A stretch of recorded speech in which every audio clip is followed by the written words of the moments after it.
Welcome back to my channel. You already know it's your boy Hood Diggity, the Rock Reactor, back with another video. Yes, sir. Before I proceed, let me know where you tapping in from. Let me know what country, what city, what mountain, what hill, what cave, what island, what planet, what universe. Let me know where you at. Represent your hood. Yes, sir. Kristi Noem. Kristi Lynn Arnold Noem. She is the United States Secretary of Homeland Security. I think she went a little overboard, and I think everybody went overboard in the Trump administration, but right now they're realizing that they made a mistake. They made a mistake with Petty, the gentleman that was killed, and I think that Kristi Noem is going to be the sacrifice, the sacrificial lamb, as they're saying it, because there was in the Trump cabinet meeting, and supposedly they skipped over her. Somebody got to get thrown under the bus for this. Somebody got to pay. Somebody got to be the scapegoat. I've seen here also that she says that her response to Freddie shooting may have been wrong. So let's see. Let's take a look, guys. Let's talk about it. Let's talk about it. And before we do, if you haven't already, make sure you subscribe to my channel, hit the notification bell, hit the like button. Any donations to my channel will be greatly appreciated. My PayPal account is on the screen. Let's do it. Let's get to what we saw from the president earlier on. And in unusual fashion, President Trump ended the first cabinet meeting of 2026 without taking questions. And also notably, DHS Secretary Kristi Noem was in the room, but she did not speak. And this meeting comes as the administration seeks to alter its tone and strategy on federal immigration operations in Minneapolis after the shooting deaths of 2 American citizens at the hand of immigration agents. The controversy did not come up during that meeting. And of course, it was an interesting, peculiar kind of moment. But we'll also note that Noem was not the only cabinet secretary to sit silently and not be called on during this meeting. However, the president has had each secretary speak at prior cabinet meetings. A number of cabinet officials, according to Christian Dayton, give the usual presentations: Rubio, Bondi, Rollins, Zeldin, Burgum, and others. But Trump did note that everyone would speak, considering the last meeting went for 3 hours and got boring. Let's bring into the conversation that individual with that post, Christian Dayton with the Washington Examiner. And sometimes these cabinet meetings are anything but boring. But the fact that Kristi Noem did not speak after everything that's transpired, the tragedy in Minneapolis, what does it signal to you? I mean, I think it speaks volumes, Andy, her silence, that is. You know, we've heard from President Trump that he maintains confidence in Kristi Noem. But that being said, we've seen Tom Homan on the ground in Minneapolis taking a subtle dig at DHS leadership, and potentially even Stephen Miller himself talking about he's there to find solutions in terms of working with both state and local governments, and he's not there for photo ops. I think what you're seeing on display is that the Trump administration, even though the president is, married to this deportation agenda writ large, they recognize that the midterms are right around the corner, and the rest of the country doesn't necessarily love the tactics that ICE is displaying. So it's a pretty remarkable scene, not only the president skipping questions, but Kristi Noem sitting there in silence and really sort of being in the doghouse for everyone to witness in public. Yeah, everyone was witnessing. Everyone was curious if Kristi Noem would speak, what she would say, because obviously that would be the first question out of a reporter's mouth in terms of this. But President Trump has signaled that there is still support for Kristi Noem. Is Kristi Noem just sidelined waiting for this to pass, or potentially could her job still be in jeopardy? Is she still on thin ice?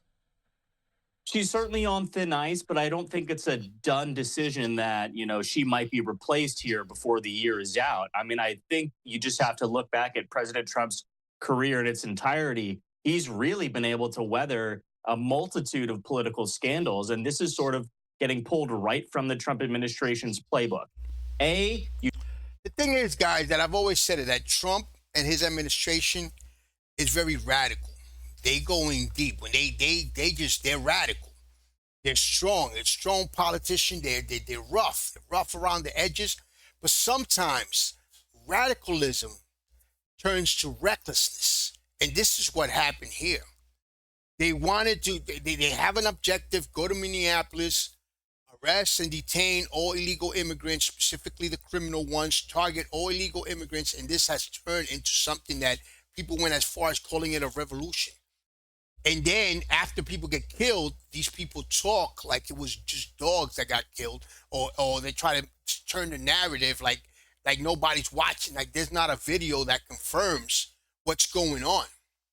You do not admit defeat, but you make strategic changes to try and address these perceptions from the public, which clearly are not happy with the way that Ms. Noem has been leading DHS in the general ICE operations in Minnesota, in Chicago, in Los Angeles, in cities across the country. Now, should the government shut down this coming weekend if Republicans aren't able to come up with some type of stopgap bill regarding DHS funding that will, appease Democrats and institute some of those changes to ICE that we've heard from our colleagues on Capitol Hill? That might be a very different situation, because that could be a situation where President Trump can't simply wish this problem away. We saw the negative blowback from the last government shutdown. I think that's the last thing this White House wants to start the year on, another extended period where federal workers are going without pay. Something else, guys, I wanted to say that they should have, after Renee Good got killed, may she rest in peace, condolences to her family.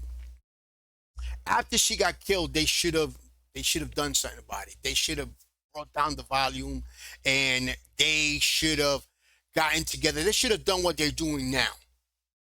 But they just kept going at fast force. This could have all been avoided.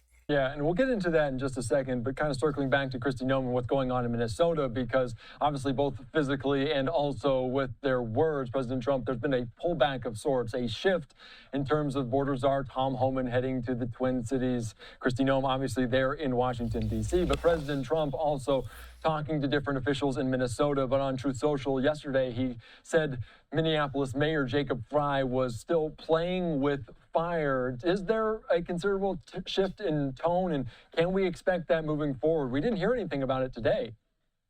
We didn't. I mean, to be honest, we didn't hear about Minnesota at all during the cabinet meeting. But I do think that there is a sense from the administration that they want to make this work. They want this problem to go away. And whether the president likes it or not, that means, meeting some of the demands of the state and local lawmakers in Minnesota. And look, I do want to talk about Tom Homan for a second, because he's really, from some of the sources that I've been speaking to on this over the last week, kind of viewed as the adult in the room when it comes to bridging the divide between the administration and Democratic lawmakers. Let's not forget he's worked for, a half dozen presidential administrations and was even honored by President Obama back in the early 2010s. So Homan has experience in this one specific sector, and the remarks that he made on the ground in terms of the conversations he's had with Mayor Frey, with Governor Walz, even State Attorney General Keith Ellison, there does seem to be some type of cooperation, or at least an understanding of how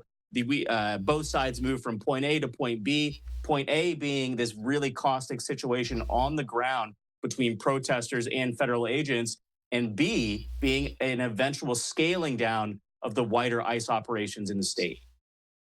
And Christian, they did say that the potentially could be those pullback of those 3,000 federal officers, and they said a big if Minnesota officials kind of play ball. I do want to put up a post from Anna Giotelli.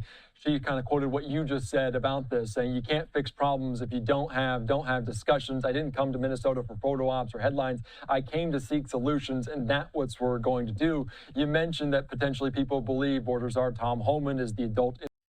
But the question is here, hasn't the damage already been done? Hasn't Trump's popularity in Minnesota just has a stain that it's not going to go away? I think that in the future, guys, and mark my words, he is going to remove Kristi Noem as an scapegoat. He's going to use her to try to get back that credibility, try to fix what was done. But at think the damage has already been done, but he is going to try that. Kristi Noem is not going to last long in that cabinet. In the room today at that press conference, he said, "We're not surrendering our mission. We're just trying to do it smarter." He also said, quote, "We can do it better." And that feels like some sort of accountability. Does that go a long way potentially for this to kind of get more people at grips with what's going on? It does, and we've seen the White House, the White House slowly moving towards this position over the last week and a half or so. I mean, if you look back to how Vice President Vance characterized the killing of Renee Good a few weeks prior, he was ultimately saying that not only are ICE agents not making mistakes, even if they were, they would have absolute immunity from prosecution at the state level. It's a totally different ballgame this time around. Not only is the administration... Yeah, that's wrong right here, that they would have absolute immunity. President Vance characterized the killing of Renee Good a few weeks prior. He was ultimately saying that not only are ICE agents not making mistakes, even if they were, they would have absolute immunity from prosecution at the state level.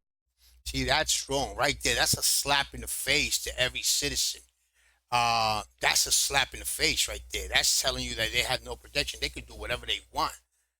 That's dangerous. It's a totally different ballgame this time around. Not only is the administration admitting that mistakes may be made, they're saying that given these current operating parameters, they will be continued to be made. And Tom Homan, I think, is there, again, to try and assure those Democratic lawmakers that we understand where you're coming from. We don't want to devolve this situation any further than it really is, because we do want to target these criminal illegal aliens in communities across the country, and they need a little bit of buy-in from those local communities in order to get there. The communities are going to put forward, proposals of how ICE needs to operate, and I think Homan will be a good faith operator and try to implement them. Yeah, and they're trying to do just that. Some of those new implementations, framing around it, just not engaging.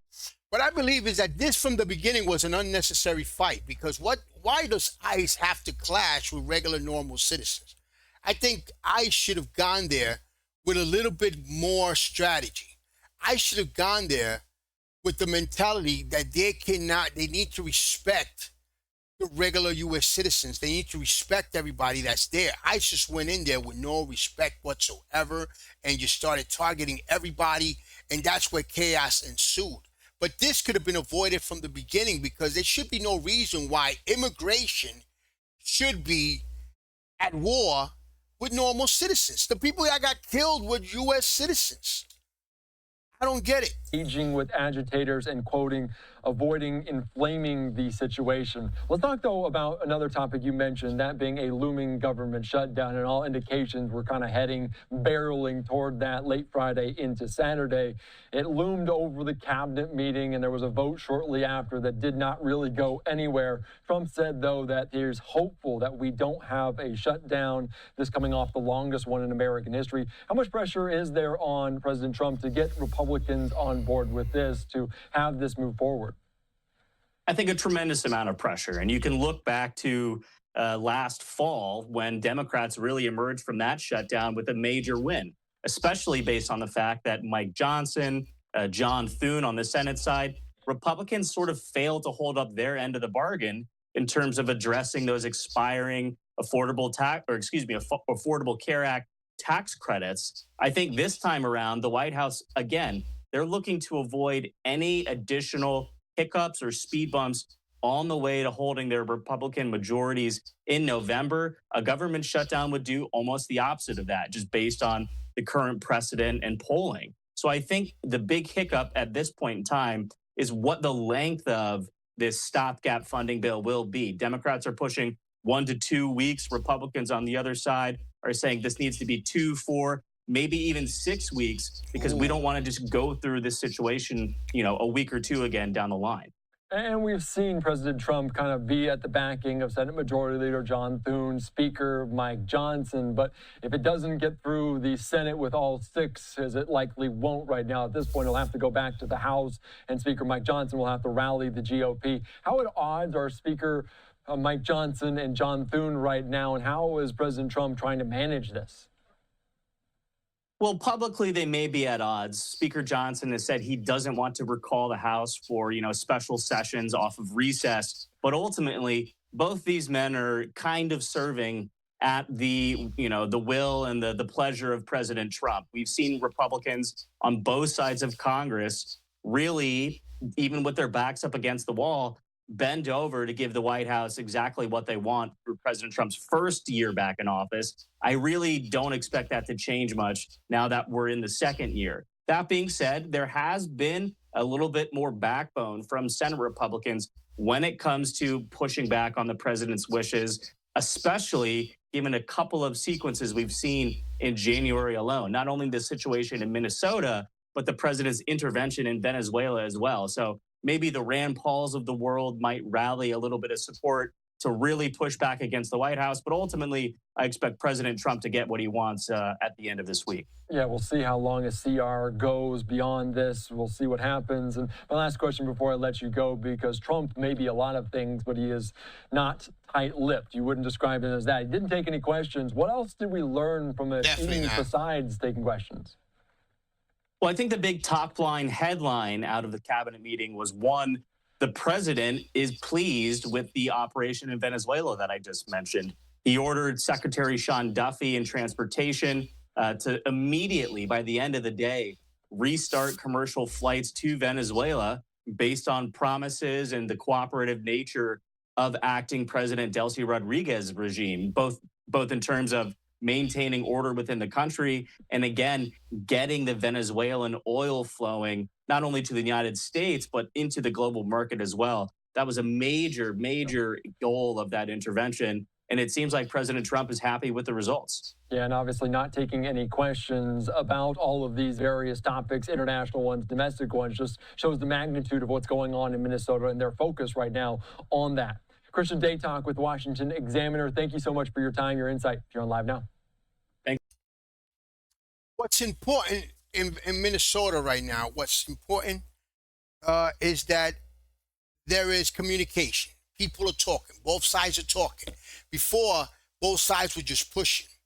Both sides were just, and that was going to cause a lot of chaos. More people were going to die. Hopefully, people don't get shot anymore. And there's conversation. Holman, he's conversating with the mayor, and they're getting together, and they're ready to start. Even if they don't agree with everything, they're definitely not going to agree on everything. But I think communication is very important. They need to agree to disagree, and they need to come to an understanding of what needs to happen. Guys, thank you very much for watching. You already know, subscribe to my channel, hit the notification bell, hit the like button. Any donations to my channel will be greatly appreciated. My PayPal account is on the screen. May God help us all. Peace, love, and God bless.